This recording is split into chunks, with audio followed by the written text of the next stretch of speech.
Buenas noches. Bienvenidos a este encuentro con Claudio Naranjo. Claudio a estas alturas no necesita presentación, supongo, simplemente voy a recordar para muchas personas que también nos están siguiendo por internet que Claudio Naranjo es el gran referente no solo de la psicología de los eneatipos, no solamente es el gran referente de la Gestalt en el mundo, sino que ha sido uno de los grandes integradores entre las psicoterapias occidentales y las filosofías de Oriente, creando con ello un camino psicoespiritual propio, el conocido y prestigioso programa SAT. Pero sobre todo quiero reivindicar a Claudio Naranjo como maestro de conciencia en una época especialmente inconsciente. Quiero reivindicarle como el maestro de autoconocimiento que es, en una época de disfraces, de fake news, de especulación, de voracidad, que es la época que estamos viviendo. O mejor sería decir directamente que Claudio Naranjo es el maestro de nuestra época, un maestro que es una voz crítica de la conciencia que nos recuerda que vivimos una gran mentira social y que hay rumbos más saludables y maneras más sutiles de escuchar y contactar con uno mismo, con el otro y con la vida. Gracias por estar aquí con nosotros esta noche, Claudio. Gracias.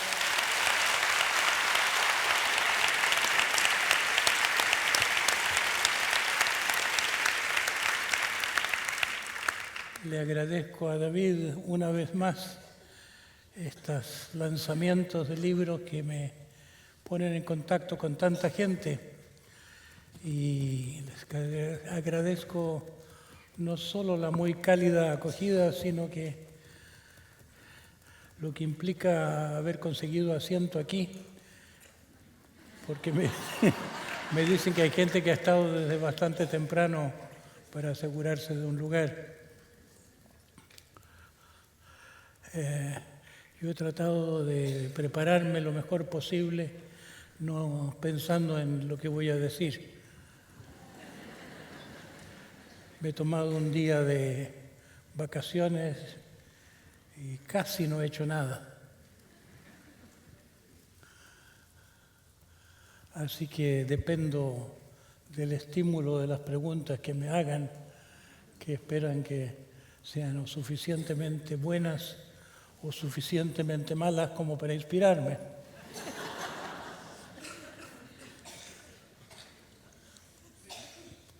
Pues para ayudarme en esta tarea no fácil, están con nosotros Asunta de Ormaechea. Bienvenida, Asunta. Gracias por venir. Asunta es psicóloga y psicoterapeuta, tiene 40 años de experiencia en esta profesión de la ayuda. Proviene del psicoanálisis, ha sido vicepresidenta, fue presidenta de la Asociación Española de Terapia Gestalt y también ha presidido alguna ONG relacionada con la adopción internacional. ABRA se llamaba, una entidad colaboradora en adopción internacional. Lo dicho, bienvenida.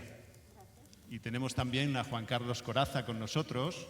Juan Carlos es un maestro de actores y director de teatro, muy conocido, por supuesto, pero sobre todo yo quería decir de él que por sus manos ha pasado, se ha vivido una auténtica renovación del panorama actoral en nuestro país, que es una renovación, digamos, un tanto silenciosa, no se ha sabido demasiado, pero Juan Carlos es alguien que no solo ha sido un pionero en el trabajo de teatro del programa SAT de Claudio Naranjo, sino que ha contribuido con mucho a esta renovación. Es algo que podríamos decir que prácticamente es un producto suyo, hecho no solo de teatro, sino también de las herramientas del SAT, de las herramientas de Claudio Naranjo, de todas estas herramientas y trabajos psicoespirituales. Creación conjunta.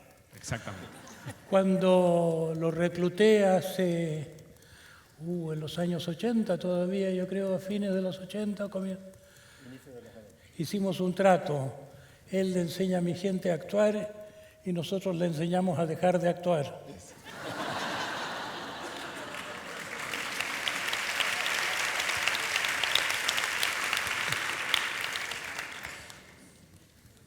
Algo más que decir. Tenemos dos libros de los que hablamos hoy.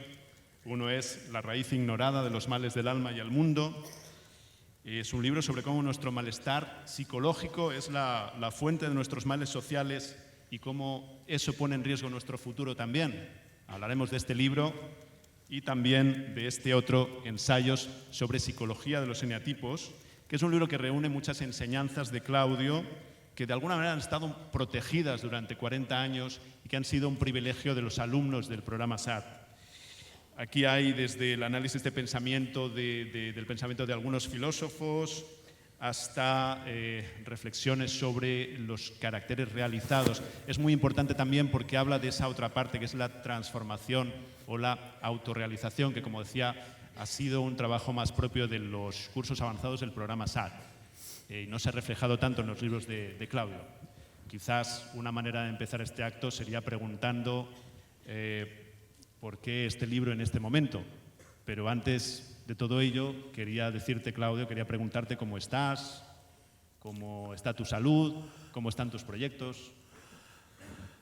Respecto a mi salud, agradezco a la vida que me está pasando como lentamente, como a Sócrates cuando tomó la cicuta, que le empezó por los pies y tardó un poco en llegar a la cabeza. Así que todavía estoy como con la cabeza desproporcionadamente funcional con respecto al resto del cuerpo que se me está empezando a venir abajo.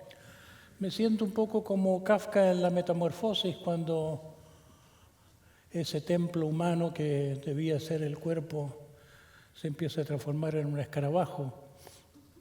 Es curioso sentirse un poco escarabajo, pero con la cabeza todavía en buen estado. Me siento agradecido que aunque padezco las incomodidades de la vejez, como que la vida me está dando cierta ligereza para contener y sonreír incluso a pesar de un cuerpo que si lo dejara se quejaría. Me es muy fácil, yo juego mucho a que me quejo. Hago, ¡ay!, cuando me levanto de la silla, cuando me ayudan a levantarme, le doy a mi niño interior derecho a quejarme más de lo que me he quejado en el resto de la vida, porque yo aprendí muy temprano a no quejarme. Pero al mismo tiempo es como que tengo cierta distancia de esa parte quejosa. Es como que uno aprendiera a través de la vejez un poquito más a transformar lo que duele en... no sé en qué, no quiero llamarlo amor porque es muy sentimental, pero es como volar un poquito sobre las cosas, un poquito de... la capacidad de sonreír, yo creo que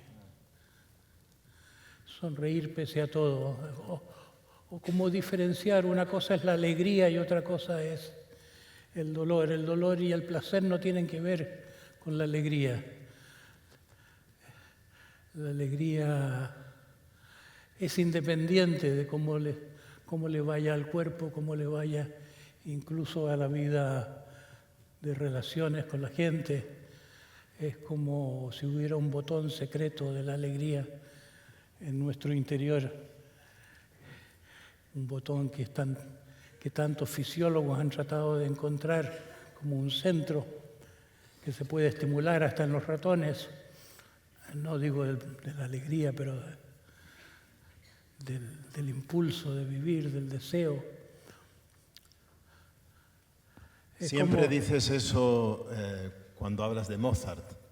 Sí, yo uso mucho a Mozart para explicar eso y para estimularlos, eso de todos los seres que conocemos en el panteón de los grandes seres en el mundo occidental.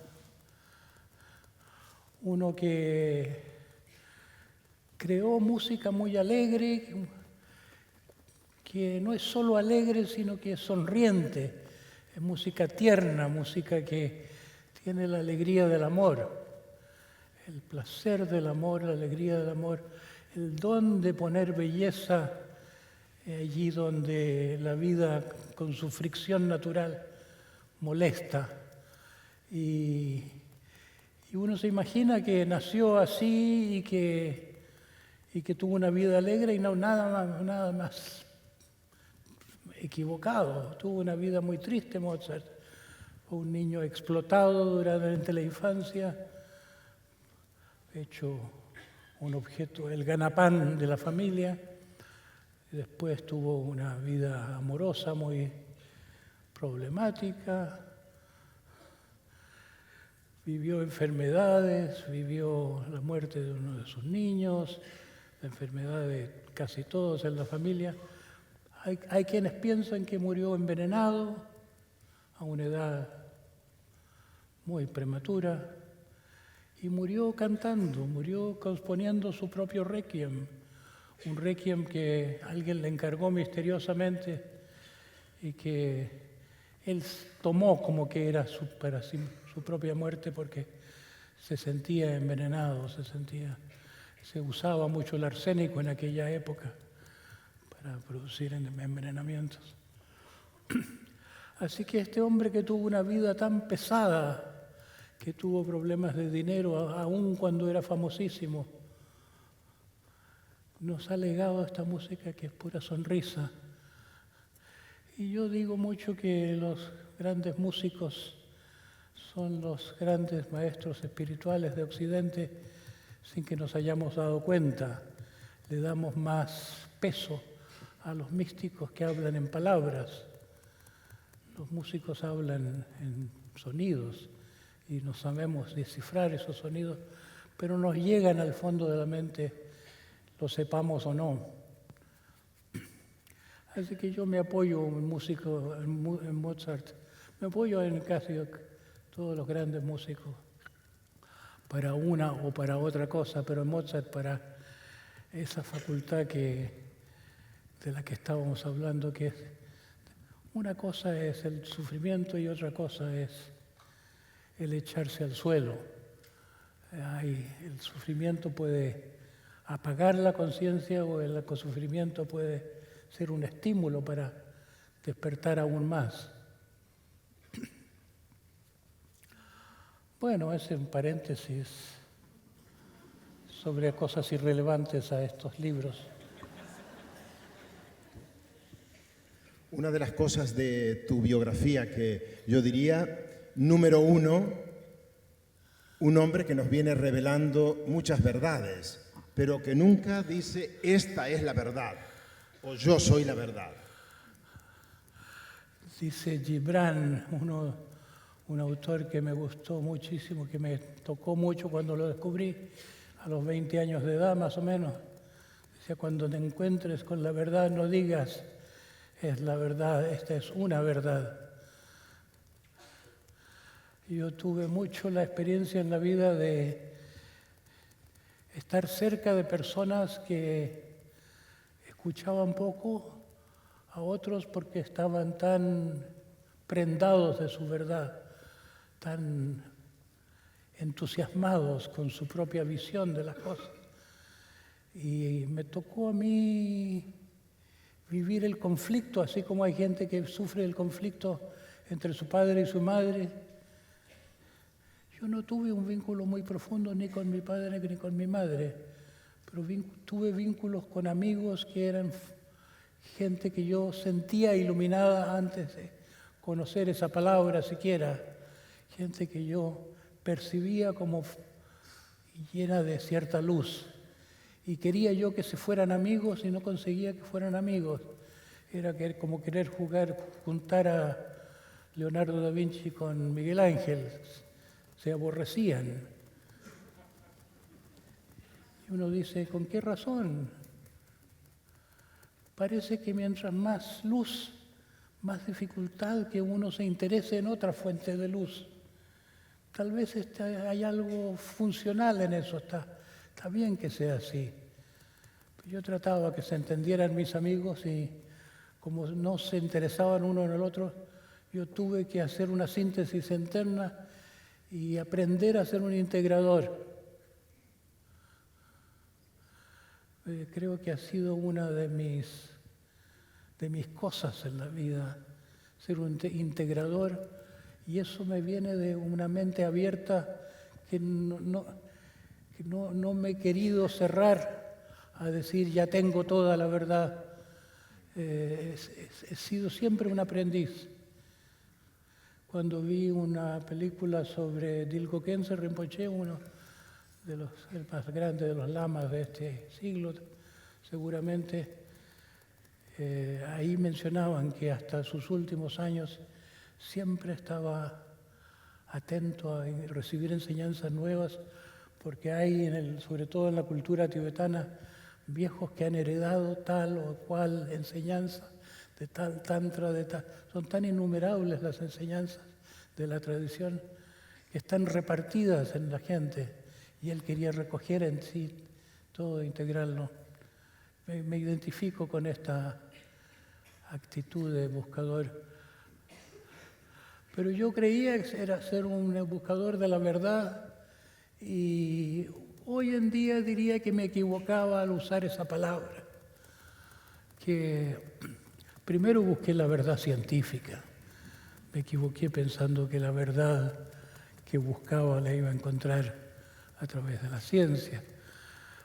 Después, cuando vi que no era a través de la ciencia que la encontraría, pensé en la filosofía. Y me costó renunciar a la filosofía, pero pensé llegado a cierto momento, sobre todo cuando me preguntaba, ¿me vale la pena darme el trabajo de leer todo Heidegger y entender ese lenguaje tan complicado y tantos neologismos? Me suena un poco enfermo, me suena un poco como uno que quiere que uno se esfuerce mucho en llegar a entenderlo. Me parece sospechoso. Y en cierto momento me interesé más en aprender sin palabras, en aprender de la gente que ha llegado a una transformación, que ha llegado a algo a través de su propio desarrollo, que a teorías o explicaciones o verdades. Y me parece que tenía razón Nietzsche cuando cuestionaba el concepto de verdad, cuando cuestionaba, cuando decía, y esto lo dicen los postmodernos también, que lo que llamábamos verdad son cosas que se pueden deconstruir. William James, el padre del pragmatismo, tenía esa actitud de decirlo. Verdad es lo que funciona. Hay mucha gente que dice eso no es científico, porque 2 más 2 es 4 y no 5. Pero William James decía, si tú dices que existe una conciencia superior y no se puede demostrar científicamente, pero sí que se puede demostrar que te funciona mejor la vida desde esa perspectiva, eso es verdad. Pero eso no es la verdad de la ciencia, no es la verdad de la lógica, es una verdad casi secundaria a lo que funciona. Eso fue la proposición pragmática. Hoy día se podría reiterar algo semejante, que lo más importante no es la verdad, sino que algo que le pasa a uno cuando va por cierto camino y se le cambia el mundo. Y en ese cambio del mundo las palabras son algo relativamente secundario. Ahí yo enlazaría con otra pregunta y después también te damos paso a Asunta, que estoy seguro de que tienes algo que decir sobre todo esto. Pero antes quería plantearte, precisamente hablabas de Miguel Ángel, de Leonardo, de estas grandes personalidades, de William James, del que también hablas en tu libro sobre eneatipos. La cuestión es, todas estas personas han atravesado un proceso de transformación. Hablas de seres autorrealizados, hablas de seres autorrealizados a través cada uno de su carácter. Y a mí me gustaría preguntarte qué es esto de la transformación y qué es exactamente la transformación y qué le ocurre a uno por el camino, qué se deja por el camino, qué adquiere por el camino para poder decirse que es una persona transformada. Una manera de empezar a explicar eso es decir algo sobre la persona no realizada, sobre la persona común y corriente. Las personas comunes y corrientes en el mundo estamos como acuñadas de una manera semejante.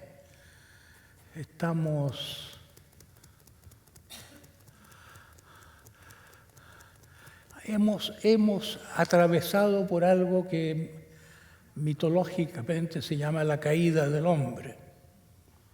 En la tradición judeo-cristiana se usa ese término, la caída del hombre, para lo que podría llamarse la degradación de la conciencia, un empobrecimiento de una conciencia que ya no sospechamos como seres caídos, en una conciencia que es como vivir en una isla de uno mismo o en una isla dentro del propio cerebro. Vivimos en un ego, llamémoslo, en un yo pequeño, cuando tenemos o somos un yo oceánico, un yo que no es diferente del yo del otro. Somos el mismo en último término y somos una existencia universal, como en el mito original de la India, en que se compara el mundo como el mundo de las cosas, como algo construido con la madera de un árbol, que fue un árbol que se sacrificó al partirse en muchos pedazos. Entonces, el mito védico es que hay que quemar todo este mundo fragmentado en cosas, en partes, para restituirlo a través del sacrificio del fuego a la unidad que aquí es nada. Bueno, si somos seres caídos, ¿qué hemos perdido? Podemos decir que perdimos el saber quiénes somos, pero también podemos decir que hemos perdido facultades específicas. Sin ir más lejos, como seres civilizados, compartimos una creencia que todas las civilizaciones comparten, que no hay que ser como los animales. La visión que tenemos los seres civilizados de lo animal es que los animales son unas bestias malignas. No sabemos hasta qué punto hemos criminalizado el placer, el simple placer que es el signo de la vida instintiva.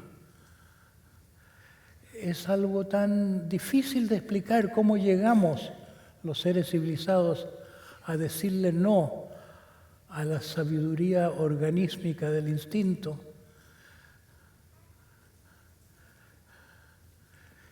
Es que a veces yo digo, es como prohibirle a los árboles que vuelvan sus flores hacia el sol o que echen sus ramas hacia donde hay luz o que echen sus raíces hacia donde hay agua. Son muy sabias las plantas en saber dónde hay agua. Ahora un biólogo italiano, Mancuso, ¿cómo se llama?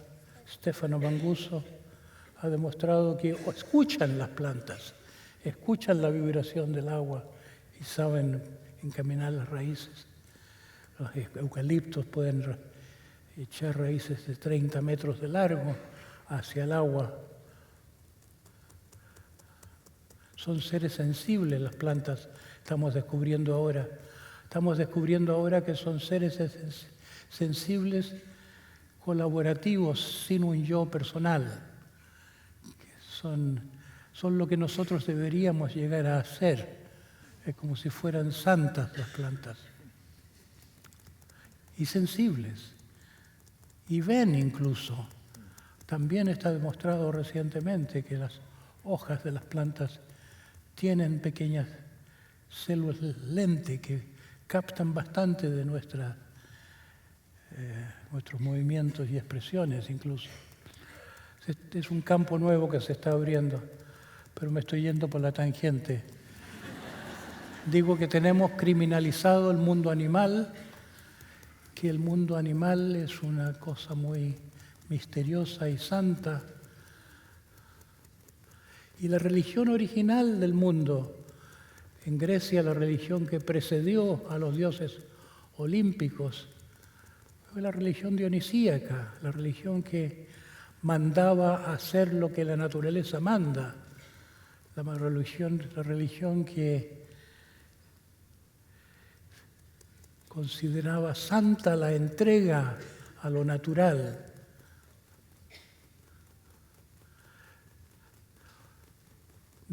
No tenemos esta entrega nosotros, los seres civilizados, tenemos un control tan grande que la mayor parte de nuestros problemas psicológicos es por exceso de control. Pero el control sobre nuestro ser animal, esto no se cuestionaba hasta que Freud vino con su teoría de la instintividad reprimida y no llegó a superar Freud la idea común, la idea cristiana de que se necesita reprimir lo animal porque somos mitad buenos y mitad malos. Eso dice la religión, es como que estamos entre un ángel bueno y un ángel malo y tenemos que hacer la dialéctica entre ambos, saber decidirnos. Freud compró esa idea de la cultura y dijo, bueno, si somos mitad buenos, mitad malos, más vale que tengamos un orden policial, más vale que tengamos jueces, que tengamos cárceles, que tengamos control sobre nosotros mismos.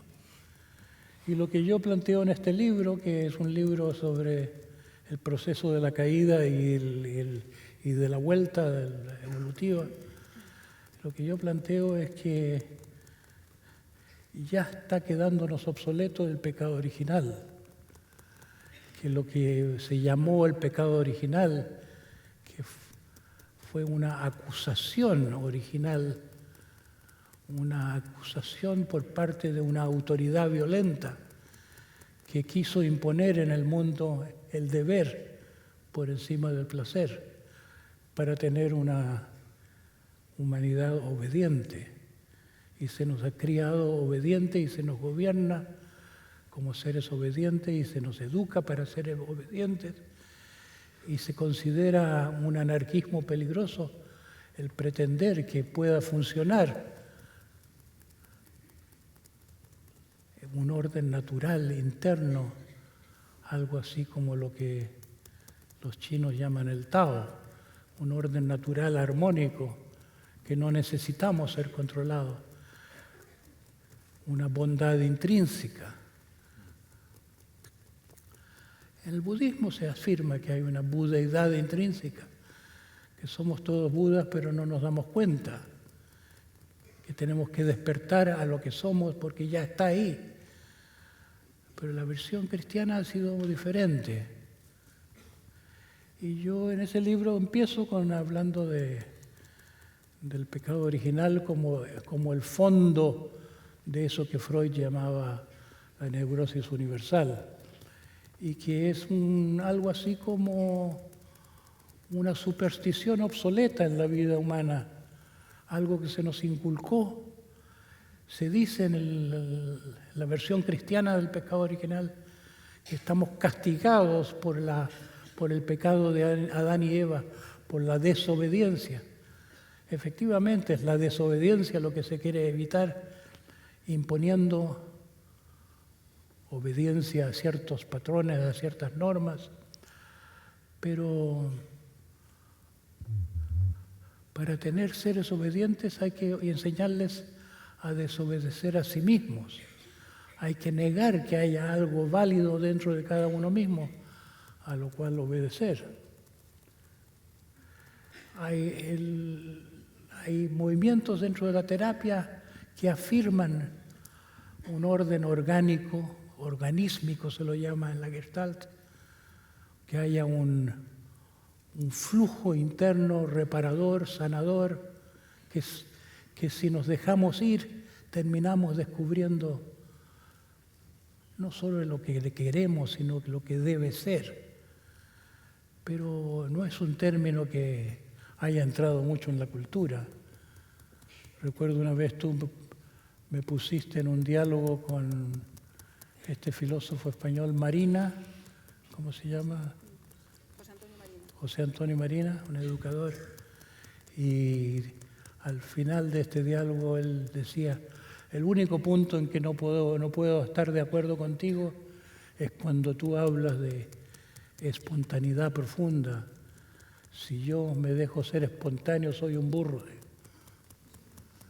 La mayor parte de las personas no tiene esa conexión con su espontaneidad creativa, con la espontaneidad que tienen los niños, porque se castra a los niños, no digo sexualmente, sino que más profundamente aún en su impulso del placer a través del juego, el hacer lo que quieren. Estamos enseñados a no hacer lo que queremos, sino que hacer lo que debemos. Así que entré en este tema en respuesta a qué pasa en esta caída, qué pasa en esta degradación de la conciencia. Una cosa que pasa es la invalidación de nuestro ser animal. Muchas veces he citado que Freud tuvo una conversación al final de su vida con Binswanger, el discípulo de Heidegger, que trató de llevar Heidegger a la psicoterapia existencial. El primero intentó eso. Y Binswanger le decía: pero usted está tratando al hombre como un animal. Y Freud decía: yo solo quiero demostrar que también somos animales. O sea, la psicoterapia debe reintegrar el animal interior y cuidar de que nuestro trato de nuestro cuerpo, de nuestro animal interior, que es nuestro niño interior también, nuestro ser instintivo, nuestro cuerpo de deseos, que ese trato sea un trato benévolo, que seamos buenas madres de nuestro niño interior en lugar de ser duros capataces que tratan a nuestro cuerpo como un objeto, como un burro de carga o como objeto de competiciones o para propósito de ganar dinero. Entonces, así como hemos enterrado al animal interior, hemos eclipsado el aspecto materno de la vida. Cuando yo hablo tanto del patriarcado, un aspecto de lo que entendemos como patriarcado es que los valores paternos jerárquicos de dominio, de autoridad y de competencia prevalecen tanto sobre los valores del cuidado y de la protección. Hemos llegado a pensar que la compasión, que la misericordia, como dice la tradición cristiana, son bienes que pueden desarrollar los santos, que pueden ser aspectos de la mente potencialmente posibles de adquirir para la mente humana. Eso es desconocer que más misericordiosos que nosotros son los perros y los caballos. Le atribuimos a la misericordia a los santos sin reconocer que los inventores del amor son los mamíferos.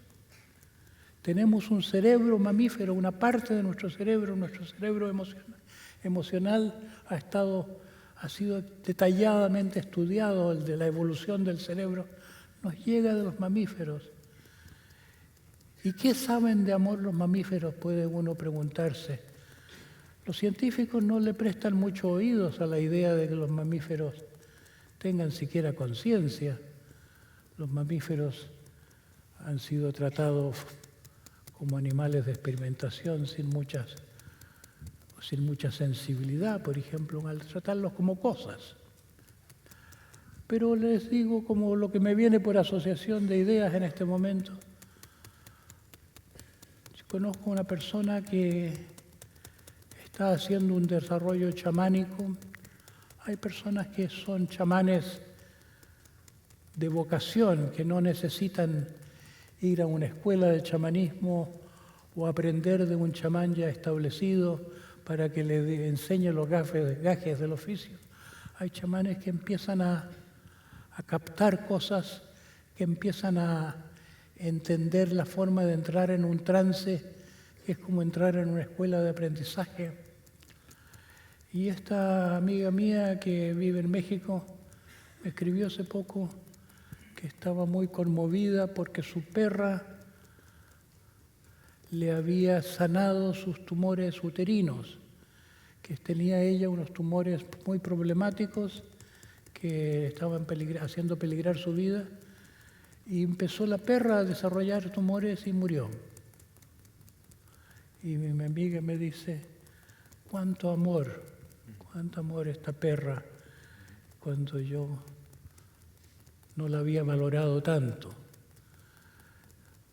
Qué infinito el amor de un animal al lado de la limitada capacidad de benevolencia de los humanos que viven tan irritados con el prójimo y tan egoístamente obsesionados con sus propios fines. Así que la cosa es muy simple. Yo digo, tenemos tres cerebros, tenemos un cerebro intelectual, un cerebro emocional, un cerebro instintivo, y la degradación de la conciencia nos ha llevado a este estado de vivir solo en la isla del intelecto. Somos como fantasmas que solo saben pensar. Nos enorgullecemos mucho de pensar. Nos llamamos Homo sapiens porque pensamos. Pero esta exagerada admiración o orgullo por el pensar conlleva un desprecio por el sentir, un desprecio por el ser como somos, un desprecio por el amor, que haría más apropiado llamarnos Homo demens que Homo sapiens. Somos unos seres locos, seres enfermos. No nos damos cuenta, la mayor parte de la gente no se da cuenta de que vive en una isla limitada, lejos de la vida real. La psicoterapia se supone que a uno le arregla la mente, pero en realidad lo manda al infierno a sufrir un poco más antes de poder ver la luz. Asunta,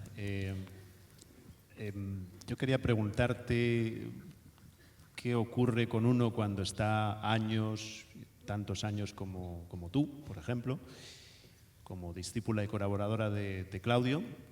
¿Se contagia la transformación? Y sobre todo también, ¿qué pasa con el ego en todo este proceso? ¿Se va perdiendo por el camino? ¿Cambia la relación con él? ¿Cómo sería eso? Sería una pregunta también para Juan Carlos.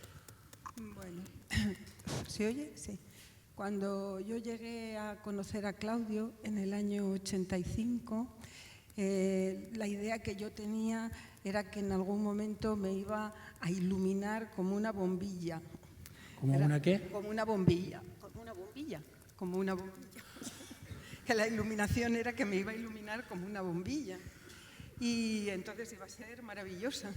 Y el trabajo con Claudio me llevó a darme cuenta de cuánto de insignificante, majadera, superficial, manipuladora era. Y esa fue mi caída. Y luego pues tuve que aprender a vivir con esa realidad, intentar desarrollar más el corazón y menos la fantasía, porque vivía en un mundo de fantasía. Yo vivía en mis fantasías. Y entonces el trabajo fue ver cuánto de insignificante y de majadera era y desarrollar más el corazón y la mirada al otro. Y ese ha sido el trayecto de todos estos años, de alguna manera. Sí. Crecer es, en parte, desidealizarse. Sí, sí, totalmente. En mi caso, sí. La verdad necesariamente duele porque uno tiene tantas ideas grandiosas, uno se identifica con su ideal de sí mismo. Sí. Así que podría decir que ese ha sido el trabajo de transformación. Luego, ya he dicho en alguna otra ocasión, Claudio es el maestro de la sutileza. Hay que aprender a escucharle con mucho cuidado y mucho detalle, porque en todo lo que dice siempre dice algo para alguien que está en el entorno y hay que aprender a escuchar con mucha sutileza. Me parece es el maestro de la sutileza. ¿Escuchar cómo? Hay una palabra que no te entiendo. No te... Me parece es el maestro de la sutileza. Sutileza. Sutileza. Ya te lo he dicho en alguna otra ocasión. Ser discípula de Claudio significa estar muy atento a lo que dice, porque te pasa mensajes así muy subliminalmente, a veces muy directamente, pero a veces así muy sutilmente, ¿no? Hay que aprender a estar con la atención abierta. Hay cosas que no se pueden decir sino en con forma mucha cuchicheada. Y entonces hay que aprender a estar muy atento. Una parte del trabajo de la transformación con Claudio es el desarrollo de la atención. ¿No, Claudio? De la atención. ¿De la? Atención. Uno se pone sordo con la vejez. También me estoy poniendo sordo con la vejez. No, es que para los que estamos aquí, no sé cómo se oye allí, pero es que aquí resuena un poco. No te entendemos bien a ti tampoco. Sí, a mí me pasa.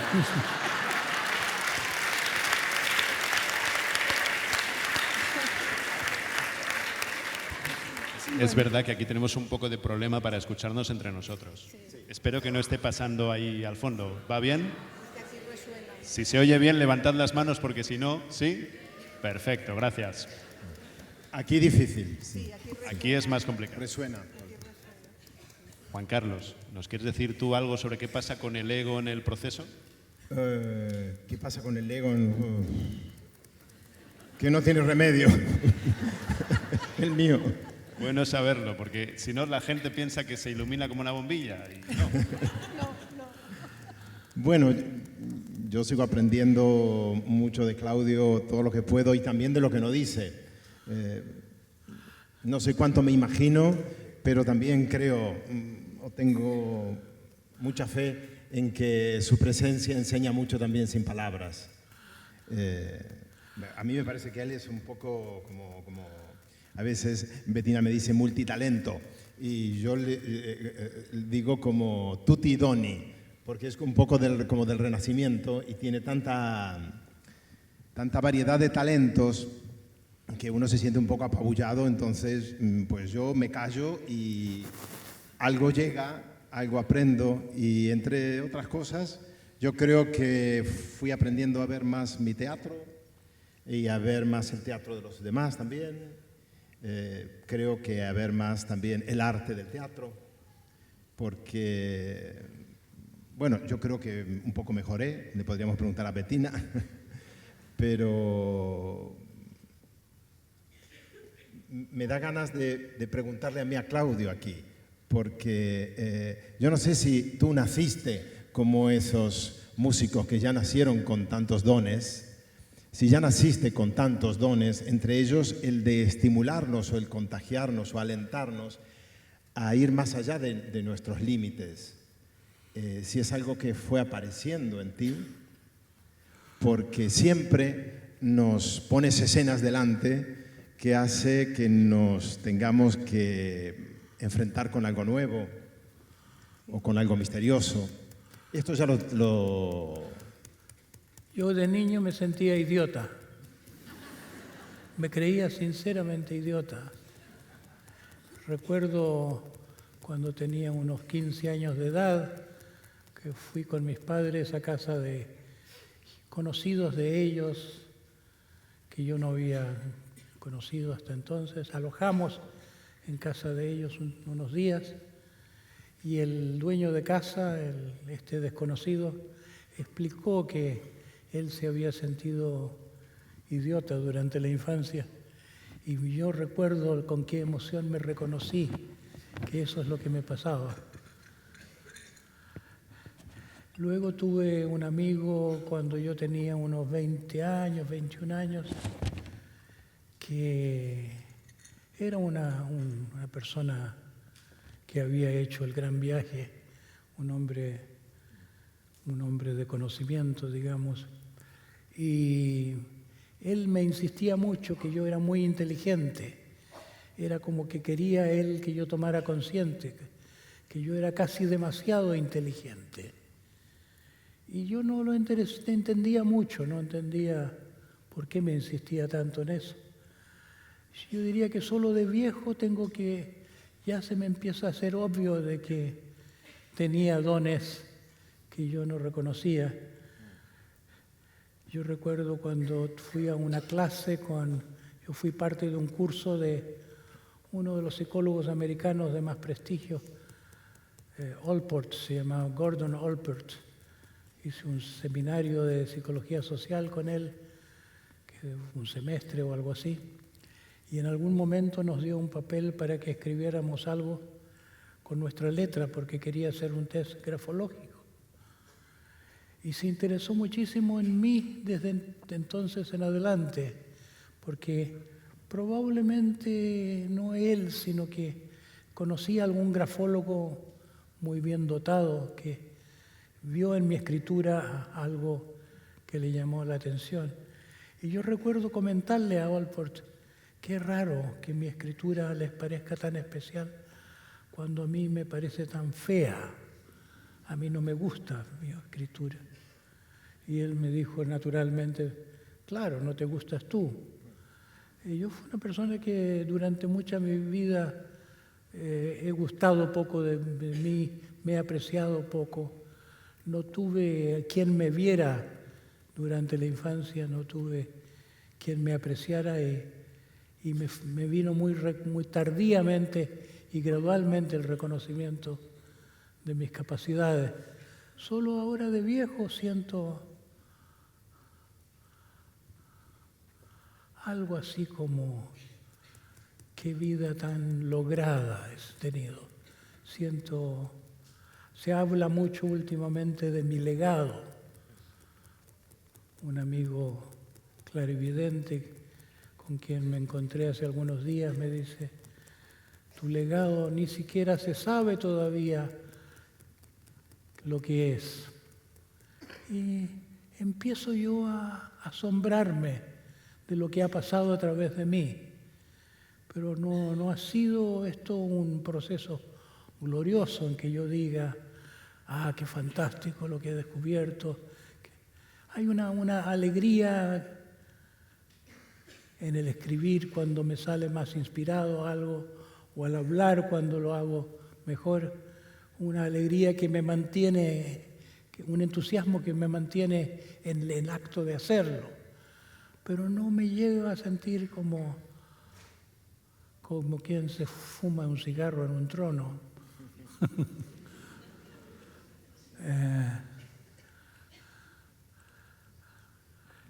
Pero diría que es como una consolación, ahora que ya empiezo a tener desperfectos mi máquina, una consolación sentir que una gratitud de que la vida me haya empleado también, que he servido para tanto. una cierta fe también, de que las cosas que hasta ahora están en los libros o en la mente de las personas que se han formado conmigo, algunas como ideas, otros como experiencias, como que esto todavía no llega a la fructificación, como que no se sabe qué va a hacer esto en el mundo. Si yo me pregunto qué dejo, no puedo predecir qué es lo que dejo, no sabemos qué va a pasar con el mundo y si hay algo que quede. Es como si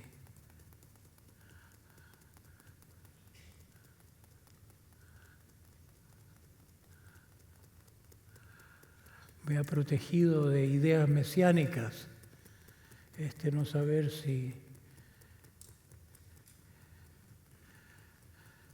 no saber el destino del mundo. ¿Quién puede decir que ayudó si el barco se hunde?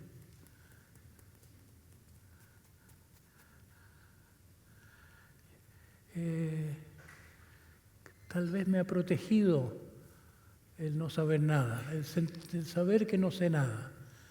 Como que mi cosa básica ha sido más bien eso que el entusiasmarme con levantar una bandera en la cumbre que vengo de escalar.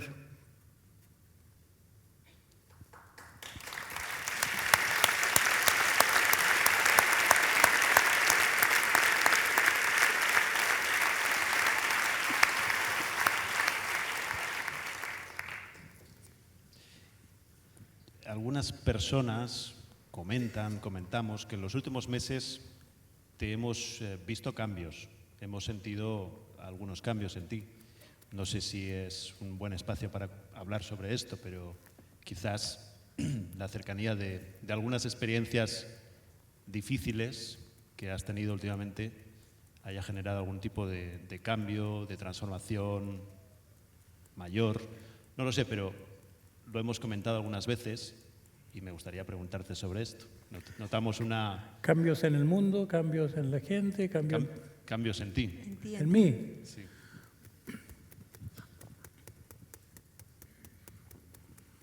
Bueno, aquí está en primera fila una persona que conocí mientras estaba hospitalizado en el Val d'Hebron. 2 veces fui hospitalizado este año y no sabía yo si iba a llegar al servicio de urgencias vivo, porque iba una vez en un taxi asfixiándome, en el otra ocasión en casa, en el coche de un amigo. Llegué muy mal, diagnóstico aparente, pulmonía doble la primera vez, pero la experiencia de la asfixia es la experiencia de estar al borde de un precipicio y que uno no sabe si sobrevive. Por suerte tienen máquinas en que a uno lo respiran, le meten y le sacan el aire y así se va limpiando el anhídrido carbónico del organismo. Cuando uno está 24 horas con una de esas máquinas que lo están recuperando de la asfixia y de la baja oxigenación, está como haciendo un trabajo inevitable de aceptación de la muerte. Yo no diría que ya es una asignatura cumplida para mí, que la muerte puede venir sin que me represente la necesidad de abrirme más. Es como que no me veo a mí mismo como uno que haya alcanzado una total serenidad o una total ecuanimidad la muerte, pero supongo que he progresado un poco. He salido con la mente más fina, un poquito más clara. Me ha ayudado, es un gran ejercicio espiritual estar al borde de... Casi no lo puedo medir, pero cuando salí del hospital la segunda vez, salí con una lucidez gozosa. Me vino a ver Juan Carlos en el último día y nos pasamos toda la tarde leyendo a Chekhov. Leímos todo un drama de Chekhov que comenté y grabamos mi comentario sobre los caracteres de los personajes, con gran aprecio de cómo Chekhov fue, antes de que hubiera psicoterapia, fue un gran terapeuta que cambiaba a la gente a través de la influencia de los diálogos en sus obras. No fue exactamente así. Él solito nos leyó a Bettina y a mí 4 actos, los 4 actos de Chekhov. Él solo leía todos los personajes y no hizo pausa, solo de vez en cuando para compartir algún comentario o alguna pregunta, pero tú leíste Chekhov y todos los personajes. Bueno, tal vez me habían inyectado alguna cosa.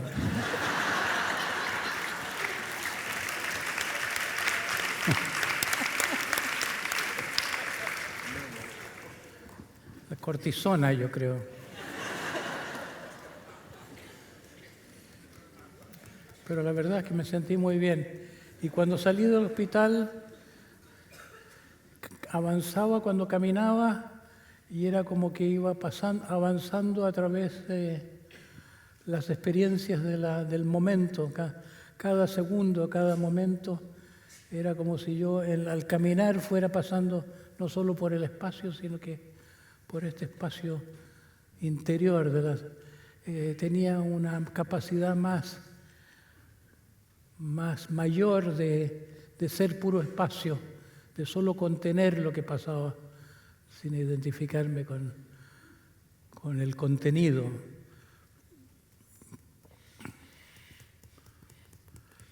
Días después de salir del hospital David me mandó una edición de obras de Drishack, que fue uno de mis maestros, y que está bastante olvidado hoy. Fue un hombre muy importante en su época en el mundo sufi. Y uno de los libros que me mandaste se llama El libro del libro. Es un libro que tiene el volumen de unas 300 páginas, pero unas 20 páginas solamente están impresas. Así que podría parecer que es un engaño, que es un buen negocio, un libro que pretende ser un libro y apenas son unas pocas páginas. Y es que lo que dice es tan importante en esas páginas que en realidad no se toma las 20 páginas en decirlo, sino que hay algunas páginas que son la introducción al libro, luego otras páginas que son la historia de este libro que le presentó un cierto sabio a un rey en Irán o en Afganistán, no recuerdo, y después algunos comentarios sobre la historia del libro desde entonces, y al final es en una página que dice todo lo que tiene que decir. Y lo que dice es, no te fijes tanto en el contenido, fíjate más en el contenedor. Eso no se entiende sin haber pasado por esa experiencia de deshacerse del mundo. Es decir, todo lo que vemos en el mundo, todo lo que buscamos, no digo solo en el mundo externo, de las personas, el mundo de los objetos, el mundo de los placeres, el mundo de las ambiciones, sino que el mundo interno, el mundo de los pensamientos, el mundo de las emociones, el mundo de los deseos, todo eso son fenómenos de la mente, son el film que crea la mente en momento en momento, lo que los hindúes han llamado maya, es como un juego. Pero ¿quién entiende que todo esto es solo como un sueño, solo lo entiende el que se ha identificado con el contenedor. Es como que hay, y esto lo llevó a la filosofía Jaspers, el Umfangreich, el contenedor, lo que contiene todo es la mente misma. Nosotros estamos presos en el mundo de los deseos, de los antideseos, de los odios, de las repulsiones y las identificaciones, porque no estamos en contacto con la mente en sí. Pero la mente en sí no es ninguna de estas fuerzas, en la dinámica de lo que pasa en nosotros. La mente en sí es como el espacio, es como un espacio vacío. Y claro, en la meditación uno está buscando vaciar la mente para que pueda uno llegar a tener esta experiencia de ser como el espacio. A través del silencio mental se puede llegar a esa intuición del espacio, pero es una dicha muy grande que pocos la logran, y haberla logrado en alguna meditación no garantiza tenerla establecido ya en uno mismo. Eso es una gran cosa, llegar. Es como si estamos viendo siempre la película, pero lo que somos nosotros mismos es como la pared sobre la cual la película se está proyectando. Esa pared no se conoce a sí misma, no se sabe a sí misma. Digamos que está el ser y el aparecer. En la filosofía están muy conocidas estas palabras. Estamos en el mundo del aparecer, pero hay un mundo del ser que solo lo conocemos conceptualmente. Y ni el mismo Heidegger, que tanto ha hablado de la búsqueda del ser, ayudó a nadie a encontrarlo. Y también es un poco dudoso que se lo pueda encontrar por el pensamiento filosófico. Pero ¿cómo me metí en esto? Ya no me acuerdo de quién. ¿Cómo llegamos aquí? ¿Cuál era la pregunta? Por el cambio. Sí. ¿Qué cambió en ti? Claro, los cambios. Cambio en mí, cambio en mí. ¿Qué han ocurrido en ti? Sí, Consuelo, que así se llama esta persona del Val d'Hebron, me dijo en un momento, hay en el viaje interior no solo el cruce del Mar Rojo, sino que el cruce del Jordán. ¿Conocen ustedes la historia? El pueblo judío atraviesa el Mar Rojo, se hace el milagro, se abren las aguas, después de eso viene el monte Sinaí. Yo tuve el monte Sinaí en mi vida, ese monte en que la cima del cual se encuentra con lo divino. Yo tuve el don de encontrarme con lo divino el año 70. De ahí nació todo el trabajo que vine a hacer después. De ahí, en cierto modo, aprendí, pero sin palabras, adquirí la fe de que podía, incluso el impulso a enseñar, sin saber qué es lo que enseñaría ni cómo. Empecé a enseñar porque mi madre me pidió que ella quería aprender de mí, y así que formé mi primer grupo para poder tener a mi madre acompañada de gente que la sostuviera mientras yo le decía estas cosas desagradables que decimos los terapeutas. Hasta que una compañera de grupo le dijo a mi madre, vieja de mierda, y allí se iluminó.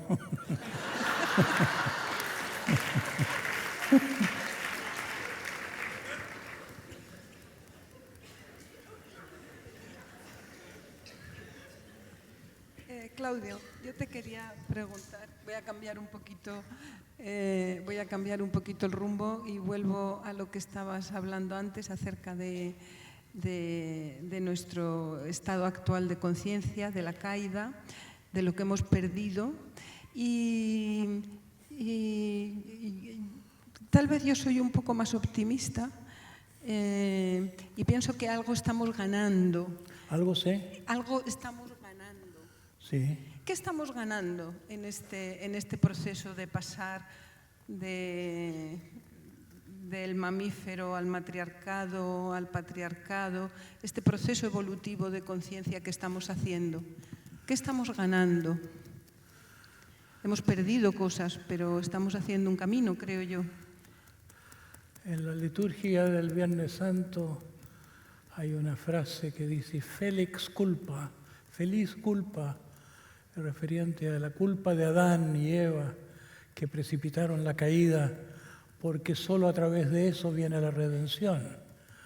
La visión cristiana es una de que lo que estoy llamando el patriarcado, pero que normalmente se dice simplemente la caída del hombre, es porque teníamos que caer para volver a nuestro lugar original, pero más conscientes. Hay muchos cuentos que así lo explican. Hay un cuento sufí de un príncipe que llega al momento en que cumple edad de emprender ese largo viaje, se lo manda a un lugar muy lejano en que ya no es la vida como allá, en que todos somos hijos de reyes, y donde se explica en el cuento que todo el mundo tiene un nivel de satisfacción inconcebible para los que estamos acá. Entonces es mandado el joven príncipe, digamos, a la tierra, a un lugar doloroso, para cumplir cierto trabajo. Y allí olvida quién es, olvida a lo que viene, incluso los vientos y el aire del lugar lo contamina. Y tiene la misión de encontrarse de rescatar una joya y llevarla de vuelta. Y esa joya está custodiada por un dragón. Y tiene que quitársela al dragón. Hay distintas versiones del cuento. A veces se mata al dragón, otras veces tiene una palabra mágica que hace que se distraiga al dragón y le quita la joya. Pero en fin, la idea es que tenemos que venir al mundo para volver al mundo de donde venimos con el destilado de una experiencia, de una vida bien cumplida, que venimos aquí a completarnos.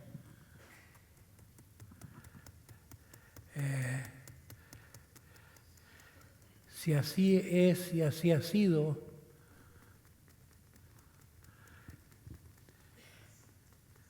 es una cosa, pero es válida tu pregunta, ¿qué está pasando ahora?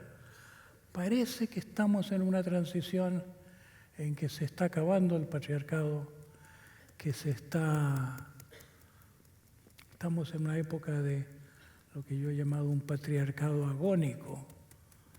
Está peor que nunca, la deshumanización crece, no aumenta, excepto en algunas personas, en una minoría, pero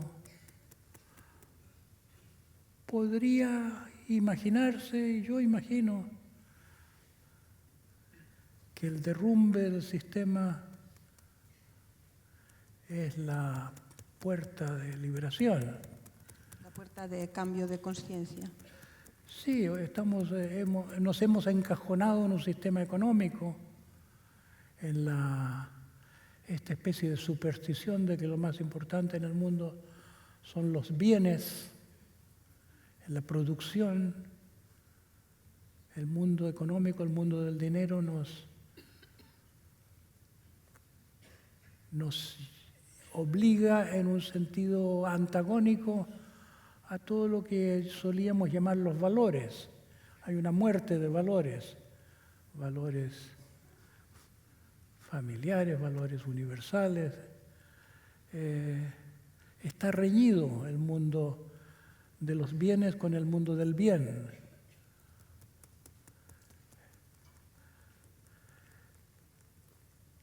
¿Qué salida se le puede ver a eso? Yo vengo diciendo algo que parece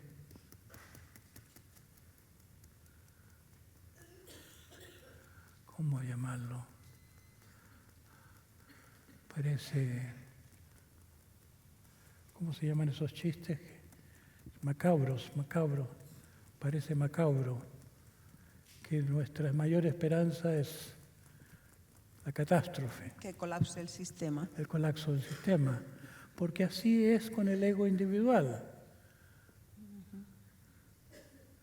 Eso que míticamente se llama muerte y resurrección, es la muerte del hombre viejo y el nacimiento del hombre nuevo, la muerte del ser condicionado, la muerte de la mente pequeña, limitada, para que pueda en ese espacio hacerse presente y expresarse el ser verdadero. Yo tengo una fe de que eso no ha ocurrido todavía a escala social, pero que es lo que puede estar por ocurrir, de que tiene que haber un desmorone del sistema del capitalismo industrial, de esta gran máquina que hemos construido, en que resulta que la vida humana está regida por los intereses del dinero y las ganancias más que por los impulsos propios de la vida. Para que si se quiebra eso, quedamos nosotros. La muerte de la civilización no es la muerte de las personas que la componen, puede ser la muerte de una estructura. En este sentido, me gustaría reivindicar también uno de los bienes de los que quizás menos se ha hablado, de todos los que nos has aportado, que es el de creación de comunidad. Me parece muy importante, sobre todo pensando en un posible más allá de la caída del sistema. Y me parece muy importante también en el sentido en que estamos hoy reunidos aquí y estamos también con toda la gente que nos está viendo por Internet. Esta creación de comunidad a través de todas las herramientas que nos has enseñado, de todo lo que nos has enseñado, me parece un valor importante de transformación, de cambio colectivo, que no me cansaré de reivindicar. Comunidades y familias. Yo creo que la podredumbre del mundo ha estado muy relacionada con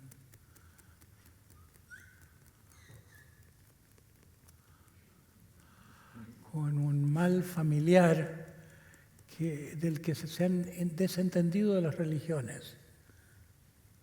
Así como le preguntaron a Jesús qué hacer con la moneda que le pedían de impuestos, y él preguntó, ¿de quién está esta imagen en la moneda? Y le dijeron, el César. Y ahí dice la famosa frase, dad al César lo que es del César. Bueno, algo así ha sucedido con la familia patriarcal. El mundo patriarcal, el mundo en que un fantasma del padre dice no a nuestra parte animal y de este mismo fantasma paterno prefiere la competencia y lo predatorio a la ayuda mutua, que es lo natural en los primitivos y en las especies animales, que ha sido gran parte de la evolución, no solo en la visión darwiniana, sino la versión kropotkiniana de la colaboración en las especies, lo que ha movido la evolución. Se me fue la onda. Te hago otra pregunta. La comunidad, familia. Yo creo que el mal social viene de un mal familiar, que fue en el ámbito familiar que se estableció la primera esclavitud. Los hombres transformaron a las mujeres en esclavas domésticas. Al someter a la mujer a su voluntad, el macho fuerte, apoyado en un consenso social, en los orígenes de la era patriarcal, en que parecía que hay que salir de esta inercia de una sociedad matrística. Hay que recurrir a la ciencia, a la tecnología, a la fuerza, a las armas.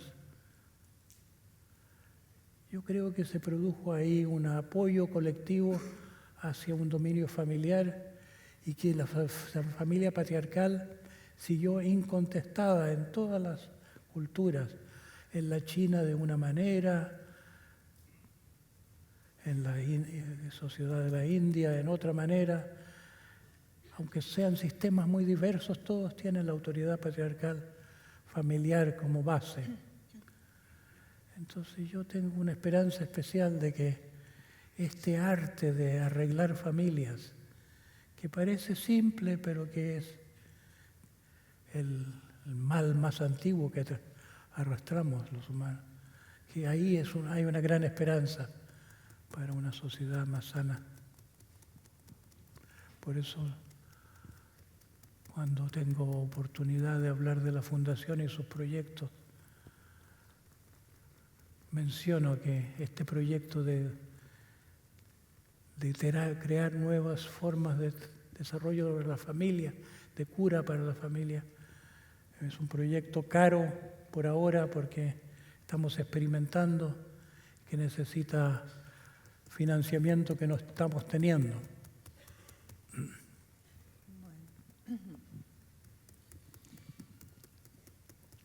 Hay un par de temas más antes de acabar. ¿Cómo? Hay un par de temas más antes de acabar. No quisiera olvidarme de citarlos. Uno es un apunte simplemente de este libro de ensayos sobre psicología de los eneatipos. Tantas cosas nuevas que has aportado aquí sobre eneagramas, sobre psicología de los eneatipos. De entre todas ellas, destacaría una que a mí me ha sorprendido muchísimo, que es la aplicación de las 3 instancias psíquicas de Karen Horney, hacia, lejos y contra, a los subtipos. Cada eneatipo tiene 3 subtipos y a cada uno le ha aplicado Claudio una de estas 3 categorías. Funciona perfectamente para diferenciar un subtipo de otro. Perfectamente. Claro. Quería preguntarte cómo has llegado a esto. Y aprovecho ya para hacer la siguiente pregunta a Juan Carlos, después de que nos conteste Claudio. No quisiera que nos fuéramos tampoco sin hablar, aunque sea un poquito de la autorrealización, de Shakespeare, de los personajes de Shakespeare, de los caracteres en Shakespeare. Sé que estás haciendo un trabajo sobre todo esto, Juan Carlos, un encargo de Claudio, y me gustaría también que nos comentaras algo sobre este trabajo. Entonces, primero de todo, Karen Horney y sus 3 instancias psíquicas aplicadas a los subtipos, por citar algo del libro. Tal vez debo comenzar por decir que yo le debo mucho a Karen Horney, la estimo mucho. Y hubo un tiempo en que conocía sus libros al dedillo, y eso me vino a través del contacto con alguien en Chile, que era un hombre de acción, que era el creador de una empresa, SOGESE se llamaba, Sociedad General de Servicios, un hombre práctico, a quien Karen Horney le cambió la vida. Le cambió la vida cuando él era superintendente de aduanas en Chile.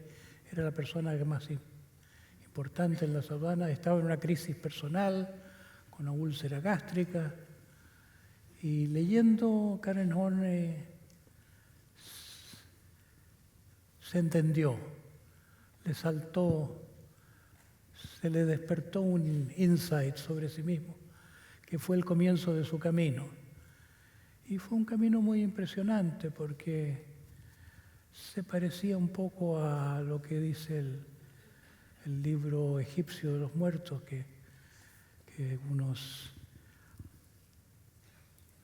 atraviesa algo así como un juicio final en que se le pesan sus buenas acciones y las cosas malas que ha hecho.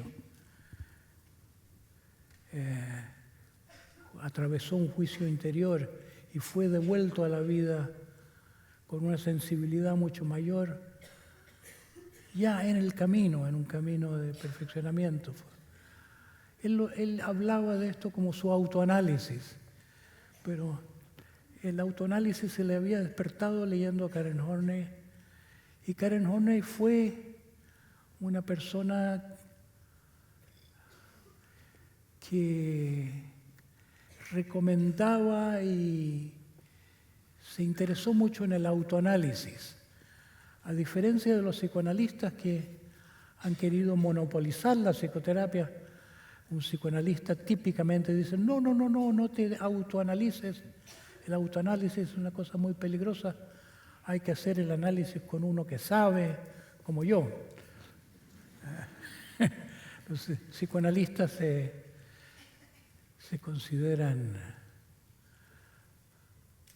los únicos autorizados, y Horney difirió de eso y difirió de muchas cosas con Freud, a pesar de ser una persona no peleadora. Tuvo Freud discípulos fieles y discípulos que se atrevieron a discrepar de él. No era fácil discrepar de Freud, y cuando discrepaban se peleaban, terminaban en malas relaciones.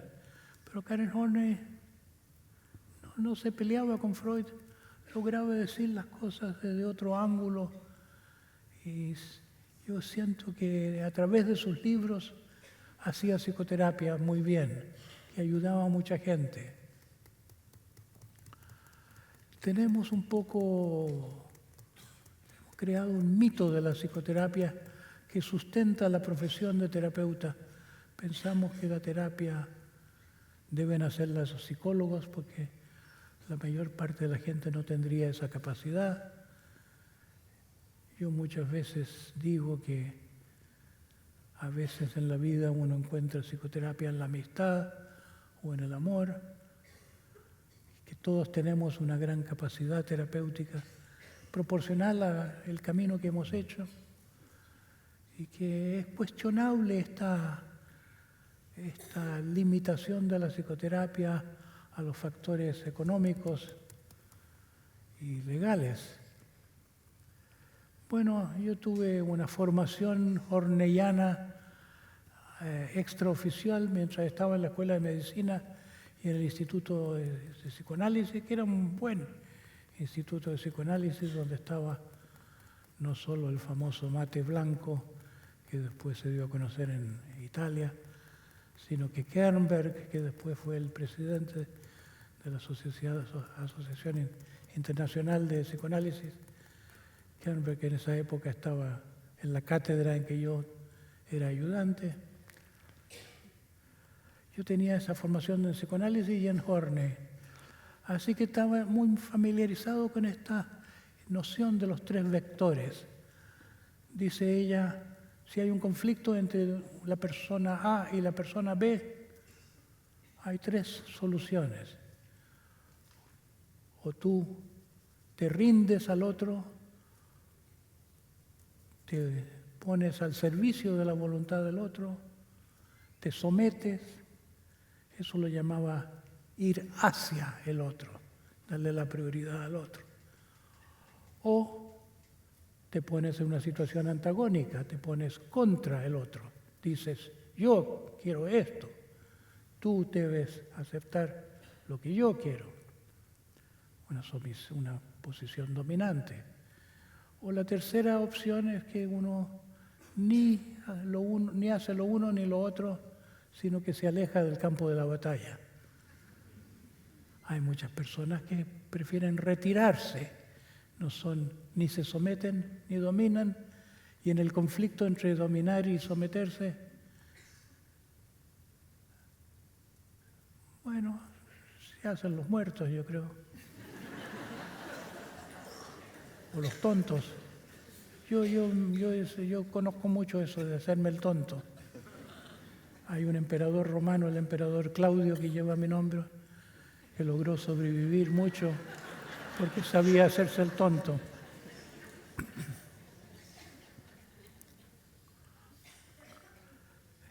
Entonces, si uno usa ese esquema, volviendo a tu pregunta, y asocia eso con el eneagrama. Si uno conoce los tipos, los 9 eneatipos, ¿dónde está este movimiento hacia? Más especialmente fuerte en el grupo de los orgullosos. Los orgullosos, aunque la palabra orgullo, la palabra arrogancia no lo dice, en la realidad los orgullosos son personas atentas al otro, son personas seductivas, son personas cariñosas, son personas amables, corteses. ¿Cuál es el más antagónico? El tipo 8, el 12 es el orgulloso, el 8 es el lujurioso. El lujurioso dice, yo quiero, y eso es la ley, es un bestia, una persona que sobresale en la capacidad agresiva de imponer su voluntad. Y los más retirados son los 5 del eneagrama, lo que corresponde con los mezquinos. Yo fui un mezquino. Ahora ya se me ha pasado un poco la mezquindad, me estoy poniendo generoso, pero de tantas ganas de ser benévolo ya me está empezando a resultar. Pero el tipo mezquino es uno que se insensibiliza, se anestesia emocionalmente. Así decía yo cuando empecé a enseñar esto, cuando presenté los caracteres por primera vez, cuando sintiéndome todavía con la misión que Ichazo me había puesto, hice mi primer ensayo de tener un grupo y explicar estas cosas. Llegaba hasta ahí decir, estos 3 caracteres sobresalen en estos 3 aspectos de lo cornellano. Pero pasó mucho tiempo antes que desarrollara esto sistemáticamente y me dijera, bueno, si hay 3 caracteres en que uno es el más hacia, el más contra, el más retirado, ¿cómo serán los demás? No se podrán explicar como combinaciones de estas 3 fuerzas. Y esto fue en años recientes que lo vine a hacer cuando quise en una parte de este libro explicar esto de la ley del 3. Hay muchas tríadas. Especialmente me interesaba a mí poder decir cómo se puede explicar las gamas, las formas distintas del amor a partir de 3 amores básicos. Yo planteo que hay 3 cosas que llamamos amor. Uno es el amor placer, el amor erótico, el amor goce, el amor de la criatura en nosotros, el amor biológicamente primario, el eros, que Freud decía que es la raíz de todas las formas del amor. Probablemente no sea tan cierto que es la raíz de todas las formas del amor. Es erótico, probablemente yo me inclino a pensar que la compasión va por otro lado, que la compasión es algo primariamente diferente y que la admiración también es diferente y que la compasión tiene que ver con el maternaje. Si uno recibió maternaje, si uno recibió amor materno, uno tiene la capacidad de dar cuidado y protección. Esto hasta a través de experimentos en monos se ha comprobado. Y así como la madre tiene que ver con el amor materno, con el amor compasivo, empático, el padre tiene que ver con el amor admirativo, ese amor que es como mirar hacia arriba, mirar hacia los ideales, mirar hacia lo divino.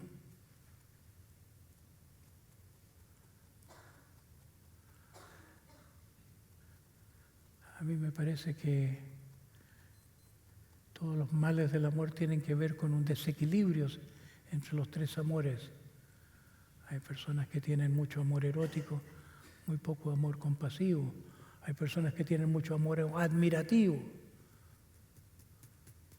decía Nietzsche, la mujer ama al hombre, el hombre ama a Dios. No es muy feliz la situación.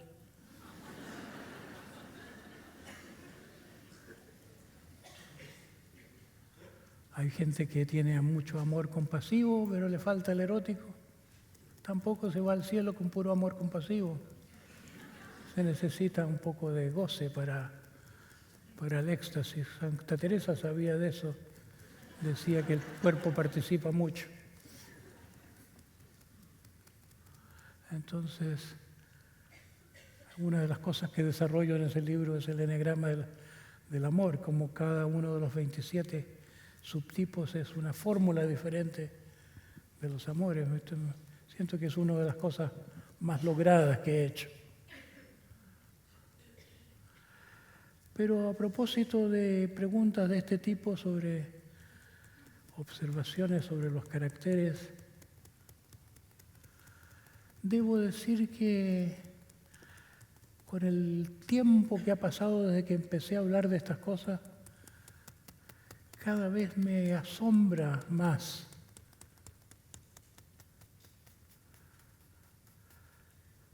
lo que me dijo Óscar Ichazo al entregarme esta información y esta formación. Me dijo, esto va a ser algo muy importante para el mundo occidental, porque ahora que se ha desarrollado la psicología, esto va a entrar y va a ayudar mucho a las personas. Y yo no tenía interés en esto. Yo quería la iluminación. Yo vine a él porque cuando lo conocí me habían contado cosas muy impresionantes de él. Él me preguntó a qué venía. Yo le dije que había tenido tales y cuales experiencias, pero quería más. Lo quería todo, así que él me puso el apodo de Claudius Extremus, pero con como una ambigüedad, como que lo tomaba con cierto humor, pero al mismo tiempo respondiendo a mi deseo con una promesa.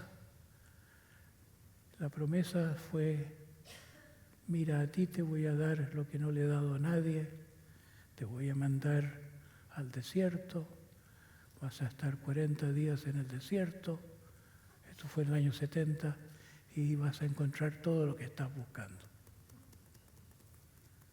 Y era cierto, yo no sabía si creerle, lo sospechaba que fuera un mentiroso y un manipulador. Me explicó que yo tenía que seguirlo muy precisamente, seguir sus instrucciones, y tenía que creerle, aunque fuera transitoriamente, para esta operación que se iba a hacer en el desierto. Y claro, cuando uno se llega a la cima del Sinaí, cree que ya no hay más. Me esperaba los 40 años en el desierto, y ha sido más o menos 40 años. Ha sido un largo viaje que me lo predijo el mismo Ichazo en el último día que estuve en el desierto. Ahora tienes que llevar el desierto en ti, pero vas a perder todo lo que aquí has conocido y vas a tener que ganártelo por tu propio mérito, porque esto es un préstamo. Cuando miro en retrospectiva,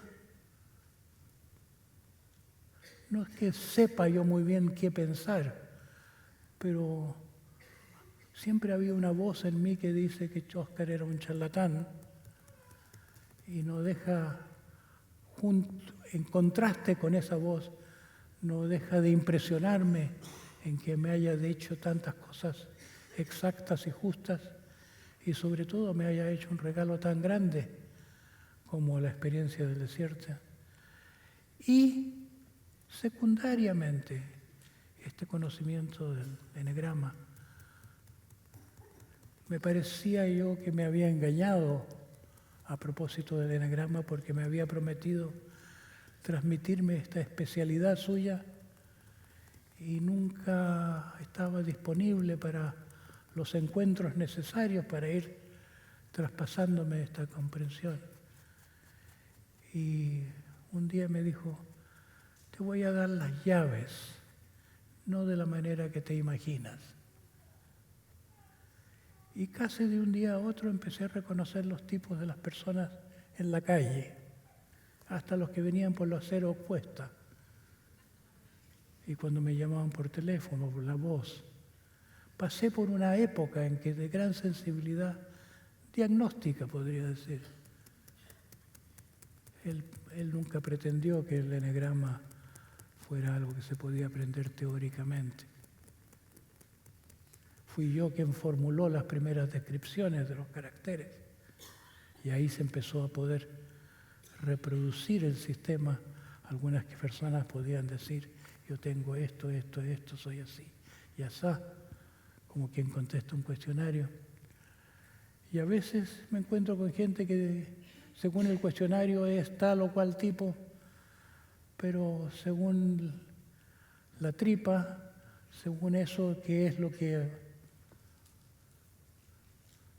le permitía a Óscar Ichazo hacer estos diagnósticos que eran a la entrada del trabajo, como un preliminar.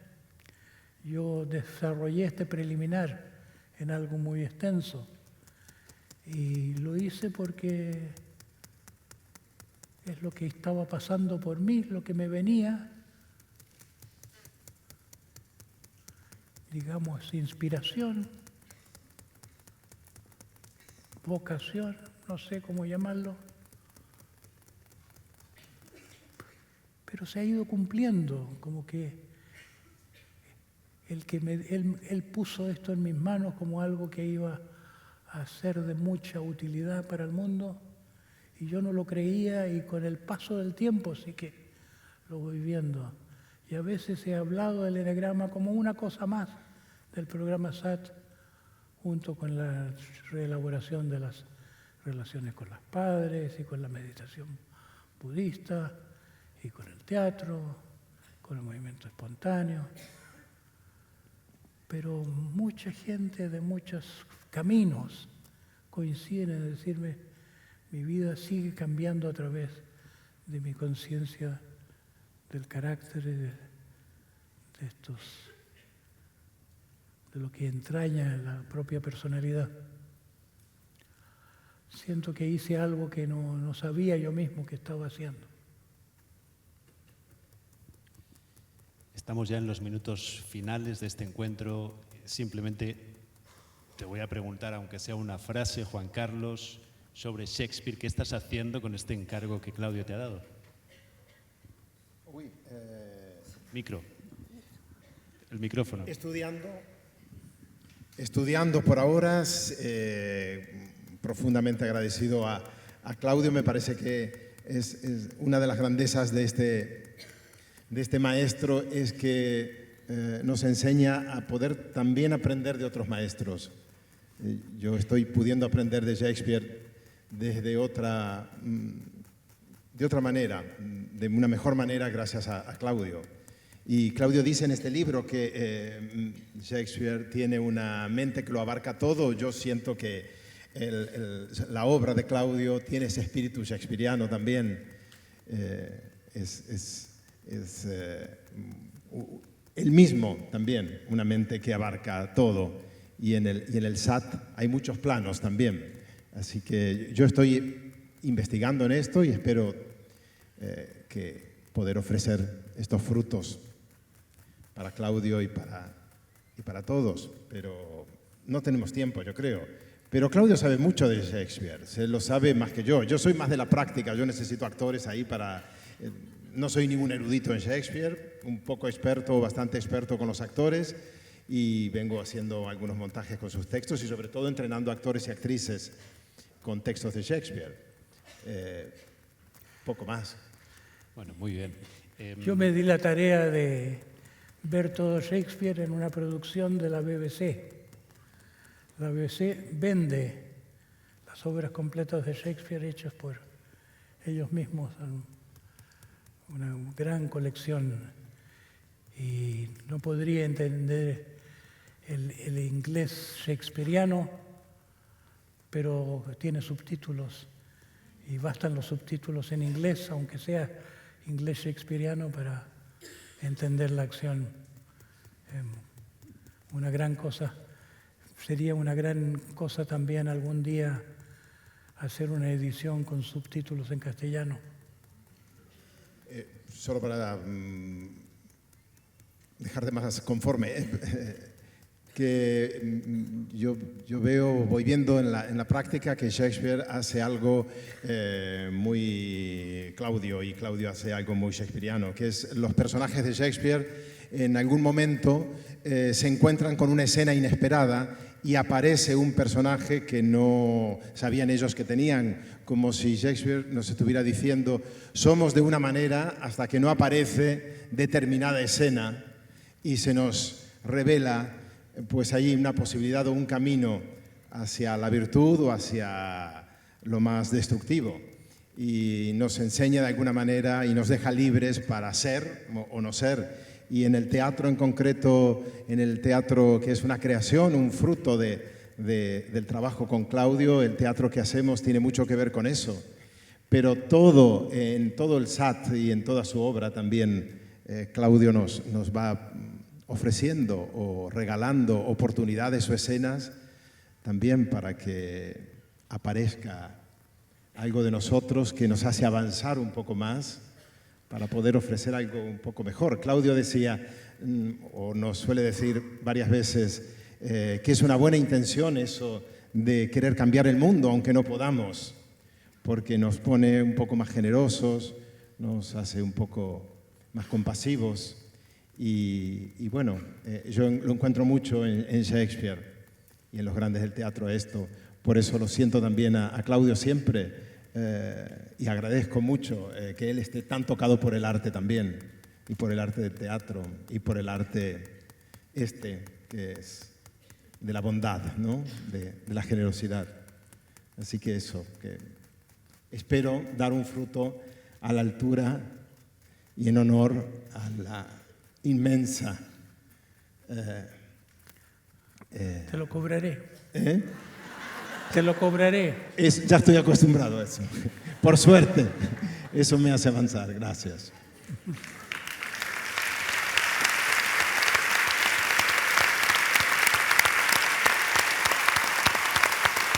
Esto parece que hemos terminado.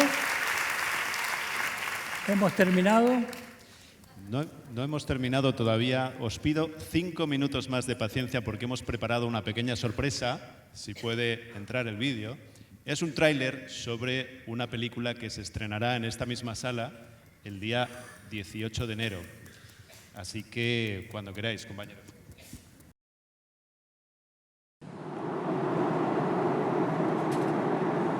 Hay una fábula muy linda, el pájaro azul, no sé si alguien lo conoce, el pájaro azul que se lo busca hasta los confines del mundo y resulta que estaba en la propia casa, estaba en el patio de la casa. Así es el viaje interior, que uno encuentra el pájaro azul y estaba en la propia casa. Pero se entiende cuando se lo encuentra que no se lo podría haber encontrado sin haberlo buscado en todas partes.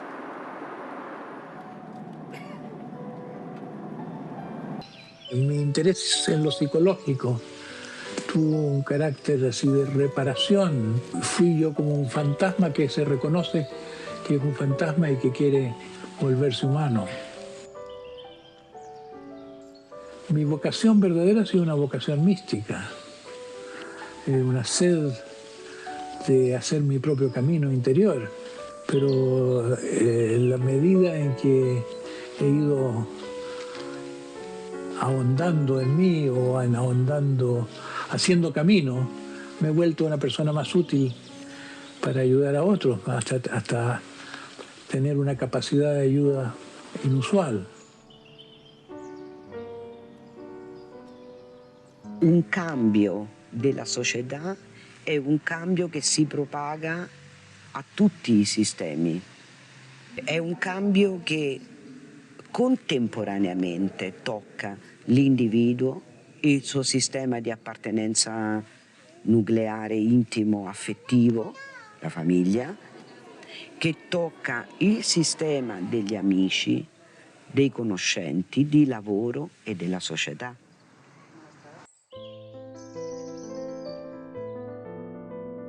No hay conciencia de que se gobierna para la inconsciencia. El mundo de la política está orientado hacia el status quo y eso significa mantener a la gente en estado robotizado, mantener a la gente inconsciente. Se ve como un peligro que la gente descubra la verdad sobre sí misma, sobre la vida, sobre los demás, sobre el mundo, sobre la política. Entonces, las autoridades tienen miedo a que los humanos descubran su naturaleza humana. No se tiene una fe en que el factor humano es el factor salvífico, que la conciencia es lo que va a arreglar el mundo. Se piensa que la conciencia va a producir mucho caos. El mundo patriarcal se defiende de un mundo más consciente. Hemos perdido fe en la libertad verdadera de ser lo que somos o de entregarnos a la vida, a lo que la vida quiere que seamos. Hay algo inmortal y paradójicamente ese algo tampoco es algo, es nada. Pero eso que es nada es lo que somos en el fondo. Entonces tenemos la posibilidad de llegar a esa nada central, que es la pepa del alma, digamos, que no existe, pero es el fondo de la existencia. Y hay quienes alcanzan a llegar a eso y se puede decir que alcanzan una vida eterna, aunque no se la pueda llamar vida.